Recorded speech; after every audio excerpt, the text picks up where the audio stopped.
వేసవిలో వచ్చే వ్యాధులన్నిటిని కూడా మనం ఇంట్లో ఉండటం వల్ల ఏ వ్యాధికి లేకుండా కాపాడుకోగలుగుతున్నాము.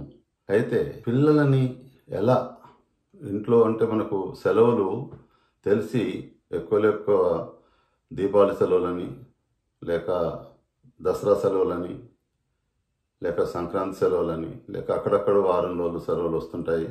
ఎక్కువ మనకు సమ్మర్లో వచ్చే సెలవులు ఎప్పుడు సమ్మర్ వెకేషన్లోనే ఉంటుంది. ఈ సెలవులని పిల్లలని ఎలా కాపాడుకోవాలి, పిల్లలకు ఇటు పెద్దవాళ్లకు ఇటు పిల్లలకు ఇబ్బంది లేకుండా సంతోషకరంగా ఇంటిని ఎలా చూసుకోవాలి. పిల్లలకు ముఖ్యంగా కొంచెం పెద్ద పిల్లలకైతే ఆన్లైన్ చదువులు చెప్తున్నారు, అవి సరిపోతుంది. ఒకటి కంటే ఎక్కువ పెద్ద పిల్లలు ఇంట్లో ఉంటే వాళ్ళు ఏదో ఆడుకోగలుగుతారు.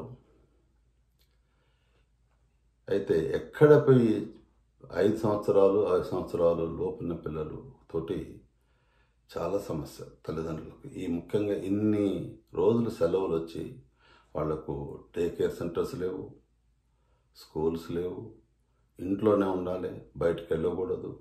మరి వాళ్ళని ఎలా సంజాయించాలి? వాళ్ళని ఎక్కువ సమయం వాళ్ళతో ఆడుకోవాలి.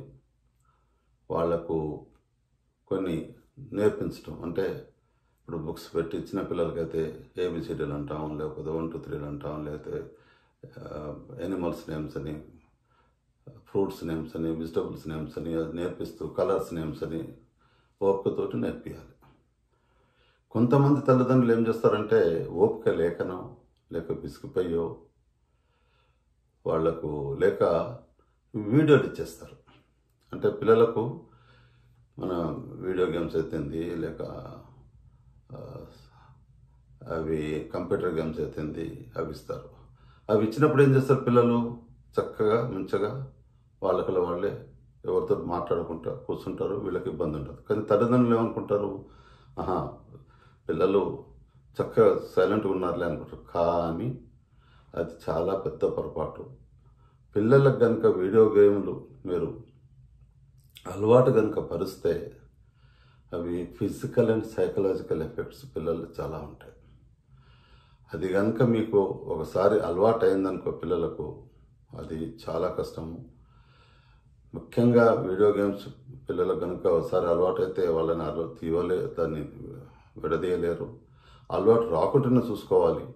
అలవాటు రాకుండా చూసుకోవాలంటే ముఖ్యంగా మీరు పిల్లలకు ఆ వీడియో గేమ్స్ని అసలు అలాంటి ప్రోత్సాహం చేయకండి. వీడియో గేమ్స్ తోటి వచ్చే అనర్థకాలు ఏంటంటే ముఖ్యంగా కంటి చూపు, డ్రై ఐ అంటాము, డ్రై ఐ. అలాగే మనకు వాళ్ళకు వాళ్ళకు అంటే ఒకరితోటి ఒకరి మాట్లాడుకోవాలి, ఒకరితోటి ఆడుకోవాలన్న అభిప్రాయం పిల్లలలో రాదు.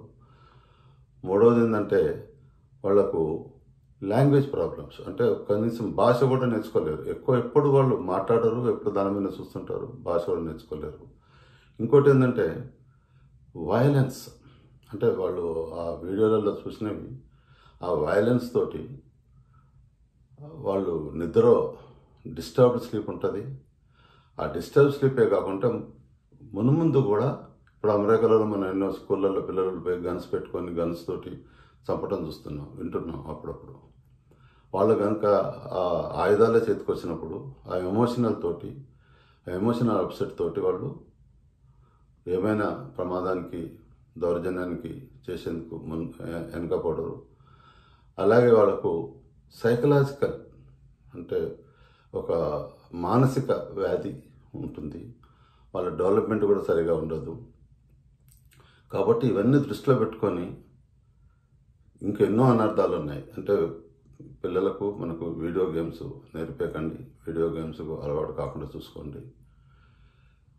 కనీసం ఒకవేళ వీడియో గేమ్స్ పెట్టాలంటే తక్కువ సమయం, లెస్ దాన్ 2 hours, అది కూడా తల్లిదండ్రులు పక్కకుండి ఆ వయలెన్స్ కానీ ఆ ప్రమాదాన్ని కల్పించే గేమ్స్ ఆడకుండా సింపుల్ గేమ్స్ వాళ్ళకు ఆడిపించి పక్కకుండి ఎక్స్ప్లెయిన్ చేసి వాళ్ళని సమయాన్ని గడపాలి.